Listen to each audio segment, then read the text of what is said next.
tentang apa? Tentang teks berita. Tujuan pembelajaran kita hari ini adalah mengidentifikasi struktur teks berita.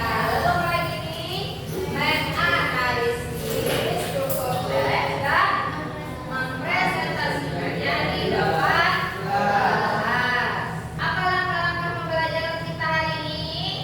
Yang pertama, Ananda menyimak sebuah video lalu menyampaikan informasi penting yang terdapat di dalam video.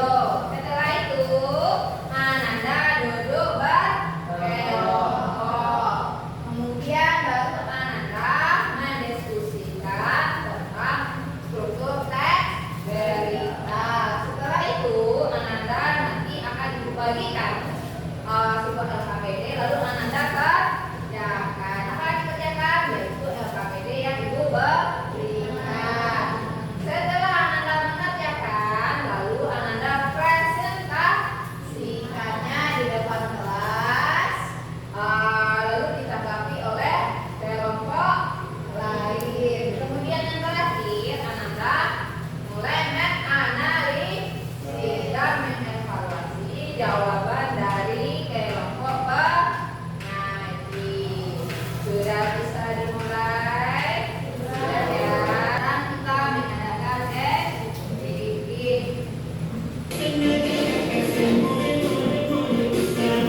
Apakah Anda mengetahui apa itu berita? Apa itu berita? Informasi terbaru. Pernah mendengar berita kan? Gimana? Apa tujuan dari berita tersebut? Menyampaikan informasi. Apa isi dari teks berita tersebut?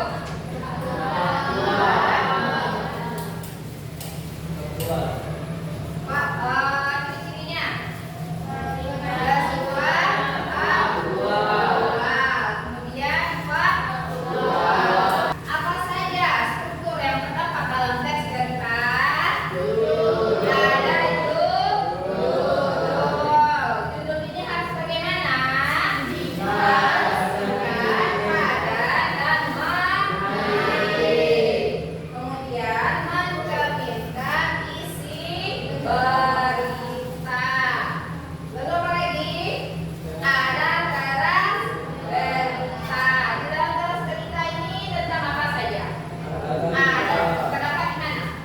Di paragraf pembuka. Biasanya itu ada di kalimat pertama atau di paragraf pertama. Kemudian di dalam teras berita itu berisi unsur 5W1-1H.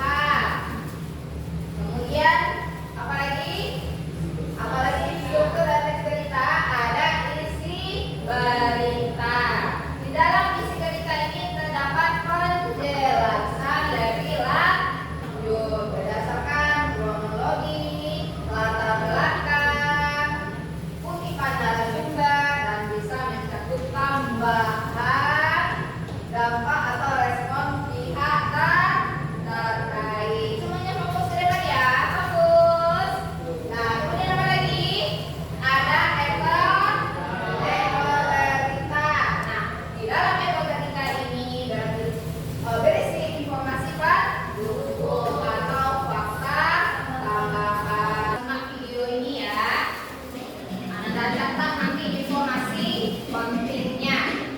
Anda tentu sudah berpikir, ya, di saat masyarakat menjalani pembatasan sosial berskala besar di rumah, industri kreatif aplikasi dan games mencatat pertumbuhan positif.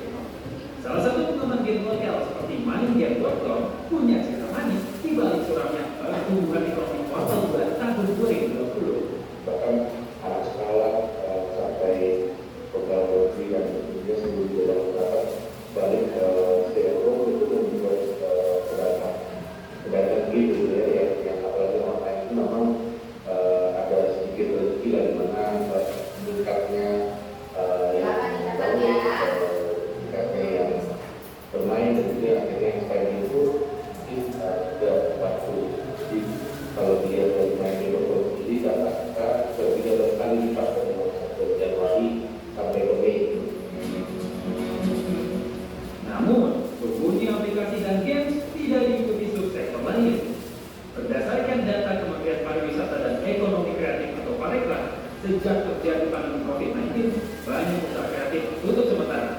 seperti kuliner dan juga fashion.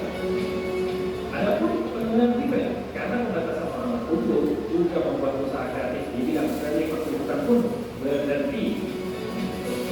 Reski, seorang pengusaha fashion mengaku adaptasi secara cepat kebutuhan pasar, penggunaan marketplace dan teknologi pembayaran digital untuk membantu usaha untuk bertahan di banyak pandemi. Pada saat itu saya harus berpikir, oke, kita produksi masker dari sisa paket dan uang yang ada. Dan pada hari pertama kita produksi sekitar 100 pieces masker itu, permintaan langsung tinggi dan itu kita jual melalui Instagram, dari WhatsApp group, sama dari marketplace. Dan dari situ baru banyak orderan dari berbagai instansi pemerintah sama perusahaan. Berdasarkan data dari Kemenparekraf, 175 juta pengguna internet di Indonesia dapat dijadikan ruang UMKM untuk menjangkau konsumen lebih. Apalagi nilai e-commerce Indonesia diproyeksikan akan naik menjadi 82 miliar dolar Amerika pada tahun 2025. UMKM pada umumnya itu dari 60 juta UMKM baru 8 juta yang terhubung dengan wadah digital. Potensi-potensi yang sangat besar yang ditawarkan dari digital ini targetan pemerintah di tahun 2020 sampai dengan tahun 2020 ini ada penambahan sekitar 2 juta unit UMKM yang akan tumbuh dengan platform digital. Sejak 14 Mei hingga 30 Juni 2020, Kementerian Pariwisata dan Ekonomi Kreatif melihat adanya penambahan 1.069.000 unit UMKM masuk ekosistem ini. Dari video yang Anda tonton tadi, apa informasi pentingnya? Pak? Berdasarkan utamanya dalam tayangan video tersebut adalah pelaku usaha UMKM melakukan inovasi dengan penjualan pada platform digital agar dapat bertahan selama pandemi. Bagus. Apa dasar utama yang terdapat di dalam video tersebut tentang pelaku usaha UMKM melakukan inovasi dengan berjualan pada platform digital agar dapat bertahan selama pandemi. Sekarang Anda coba duduk di kelompoknya seperti yang sudah Ibu bagi sebelumnya. Ini ya.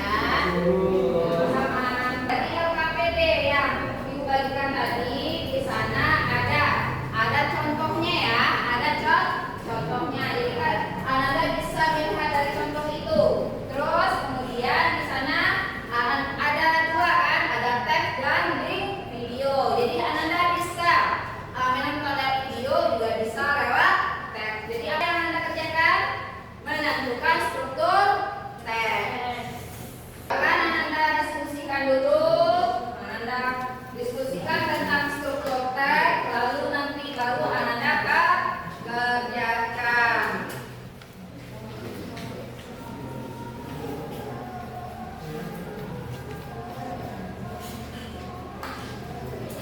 Videonya coba perhatikan penulisannya ya. Nah.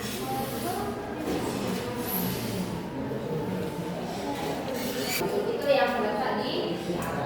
Berarti yang mengandung apa tadi? Yang mengandung 5 WA.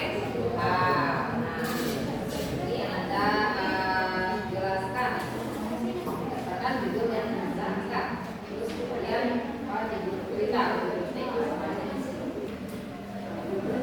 Jika ada kesulitan, silakan ditanyakan ke Ibu ya. Kita mengerjakan LKPD ini selama 25 menit dan presentasi nanti 20 menit. Ada paham?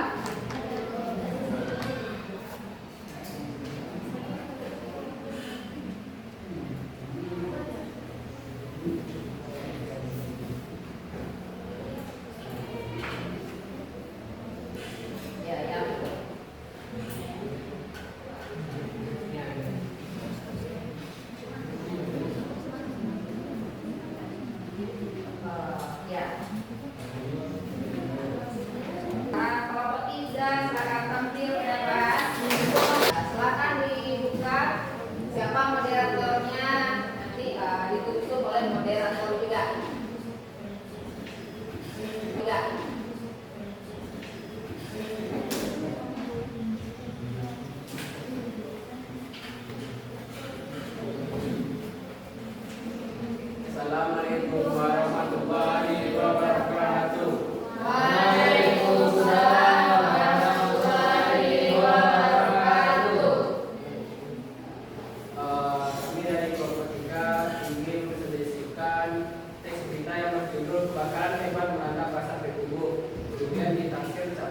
rupiah. Untuk teras berita dibacakan oleh Alia.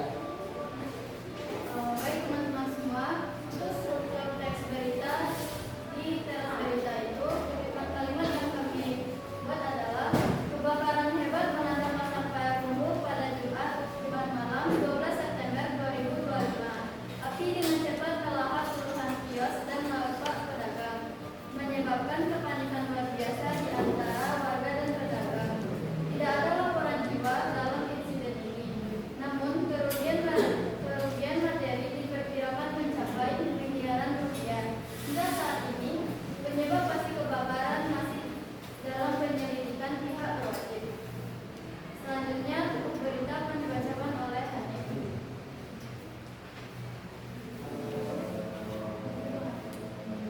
Api mulai terlihat sekitar pukul 8 WIB dari salah satu kios di bagian tengah pasar.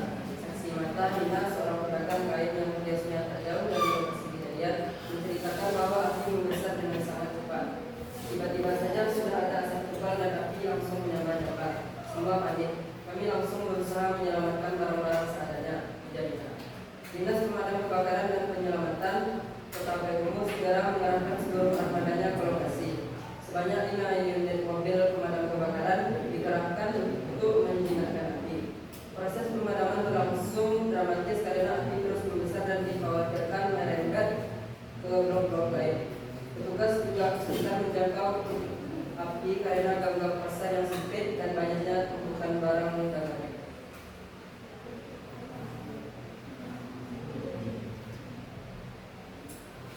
Kami menyiapkan personal secara maksimal. Prioritas kami adalah mencegah api meluas ke pemukiman warga yang berdekatan dengan pasar. Dengan Kepala BPKB Kota Payakumbuh Bapak Ahmad, butuh waktu sekitar 3 jam untuk bisa mengendalikan api sepenuhnya. Kami juga dibantu oleh tim pemadam lintas kabupaten tetangga. Akibat kebakaran ini, puluhan kios yang menjual berbagai macam dagangan mulai sembako, pakaian hingga perabotan ludes dibakar. Para pedagang terlihat syok dan sedih melihat semua kios mereka yang telah menjadi arang. Beberapa di antaranya bahkan terlihat menangis sambil mencoba mencari barang yang mungkin masih bisa diselamatkan. Pihak kepolisian melalui Kapolres Payakumbuh AKBP Dodi menyatakan bahwa tim pusat laboratorium forensik telah diterjunkan ke lokasi untuk melakukan olah tempat kejadian. Penyebab pasti kebakaran masih kami selidiki. Dugaan sementara bisa karena konslet industri. Namun kami menunggu hasil penyelidikan dari tim forensik. Jelas AKBP Dodi. Pemerintah Kota Payakumbuh berencana akan menjual pemberitaan bantuan lewat kepada para pedagang yang terdampak. Selanjutnya ada yang berita dijelaskan oleh Dodi. Selanjutnya ada kebakaran di pasar Payakumbuh bukan kali ini saja terjadi. Sebelumnya insiden serupa pernah terjadi beberapa tahun lalu. Meskipun tidak sebesar kali ini, pasar yang menjadi salah satu pusat perekonomian utama di kota ini diharapkan bisa segera pulih. Pemerintah dan masyarakat ini membangun untuk membantu para pedagang kembali bangkit dari musibah.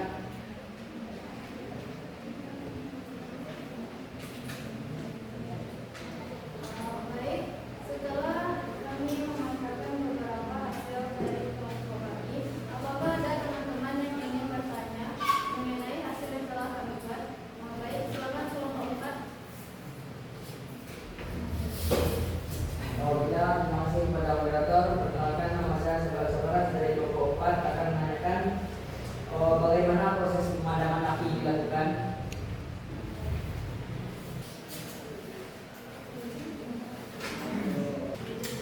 Baik, kami akan langsung menjawab pertanyaan dari kelompok 4. Proses pemadaman api yang terjadi berlangsung intensif selama berjam-jam.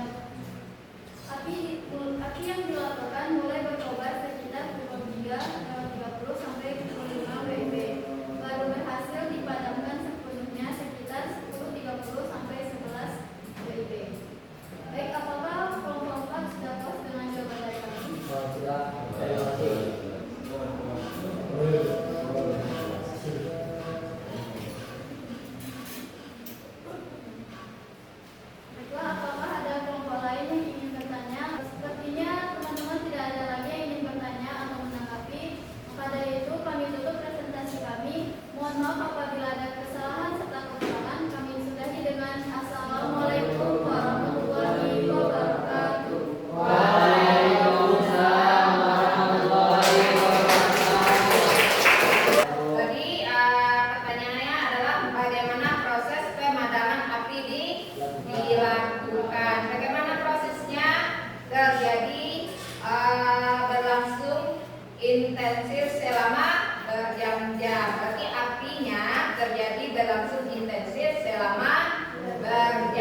Sekarang Ibu bagikan sebuah refleksi nanti Ananda isi di sini.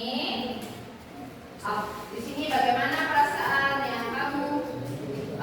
kamu setelah mengikuti pembelajaran. Lalu apa yang akan Ananda tingkatkan dalam pembelajaran ini. Kemudian apakah pembelajaran ini berjalan dengan baik atau lancar? Atau apa saja yang akan Ananda lakukan ke depannya? Ya.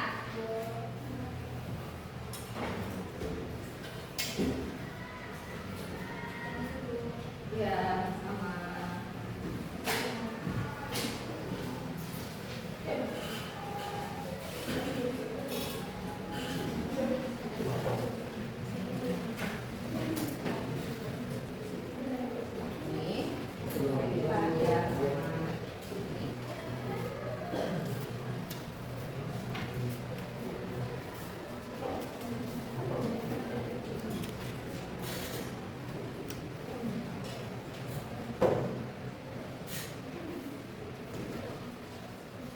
Ke depan ya, tampilkan ke depan. Saya akan membacakan refleksi peserta didik. Bagaimana perasaan kamu setelah mengikuti pelajaran sama, dan juga apa yang akan saya tingkatkan dalam kegiatan pembelajaran, yaitu kefokusan dan keseriusan. Apa yang tidak berjalan dengan baik tidak ada, dan juga yang akan saya lakukan untuk kegiatan pembelajaran selanjutnya, yaitu saya akan lebih aktif lagi.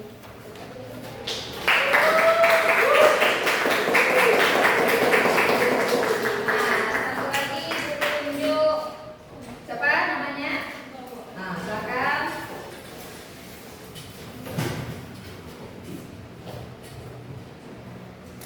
Saya akan membacakan refleksi peserta didik. Pertama, bagaimana perasaan kamu setelah mengikuti pembelajaran? Senang. Kemudian, apa yang akan saya tingkatkan dalam kegiatan pembelajaran? Akan meningkatkan keaktifan di kelas. Kemudian, apa yang tidak berjalan dengan baik? Tidak ada. Apa yang akan saya lakukan untuk kegiatan pembelajaran selanjutnya? Saya akan lebih aktif di kelas.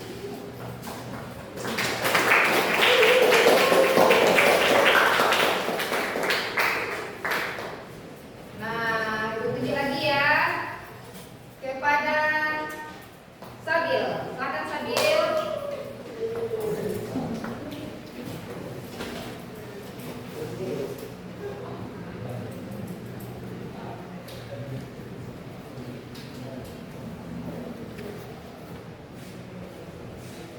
Baiklah, saya akan menyampaikan refleksi peserta didik. Yang pertama itu bagaimana perasaan kamu setelah mengikuti pembelajaran. Itu sangat senang. Yang kedua itu ada apa yang akan saya tingkatkan dalam kegiatan pembelajaran. Itu keaktifan dalam pembelajaran, fokus dan sungguh-sungguh.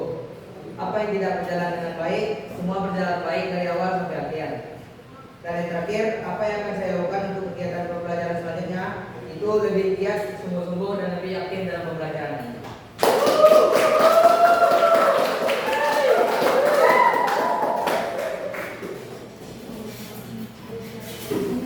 Kepada siapa lagi ya? Nah, ini siapa namanya? Silakan.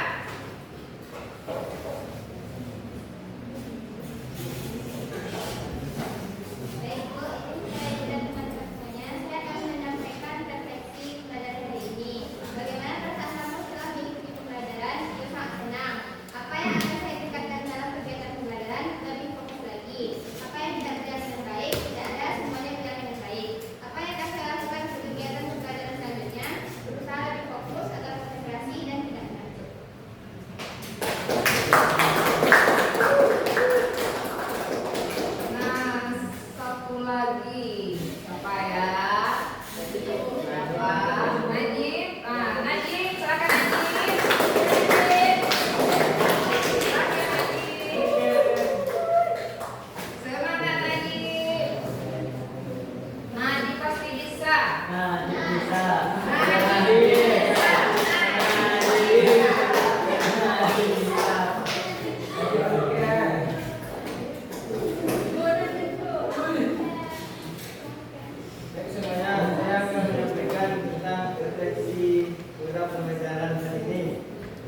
perasaan kamu setelah mengikuti pembelajaran?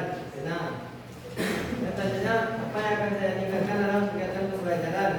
Itunya yang akan saya tingkatkan adalah kefokusan, semangat, dan keaktifan saya. Dan apa yang tidak berjalan dengan baik, semuanya berjalan dengan baik dari awal sampai akhir. Dan yang terakhir, apa yang akan saya lakukan untuk kegiatan pembelajaran selanjutnya? Ya, tentunya dengan lebih giat lagi dan lebih fokus lagi.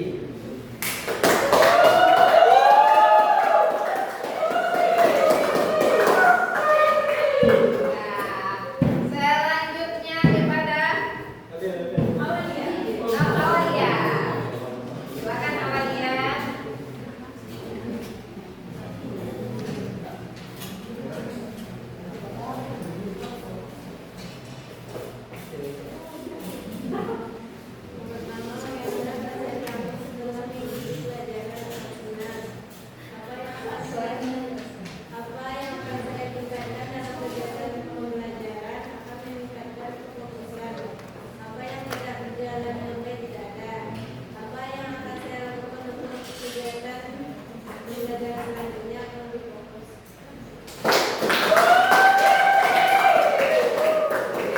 Ibu kasih tugas untuk minggu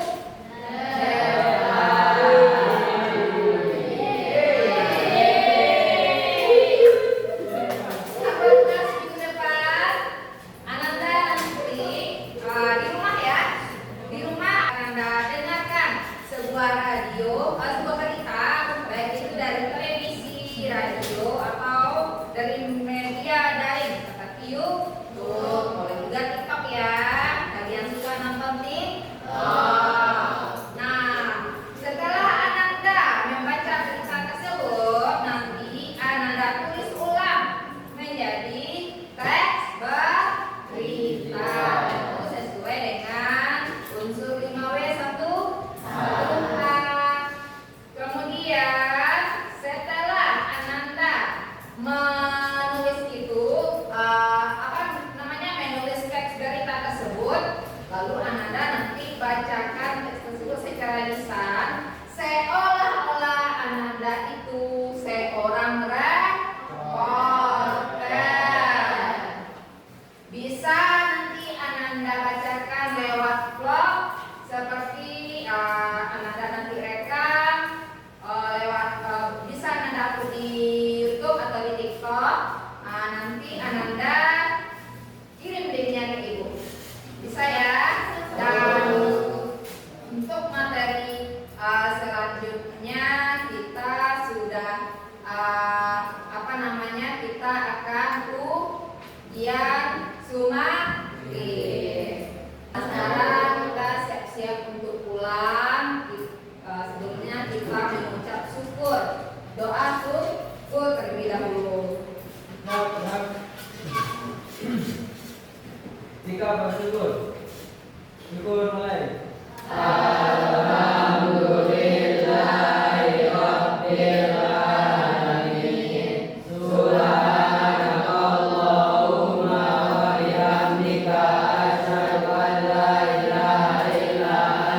Astaghfiruka wa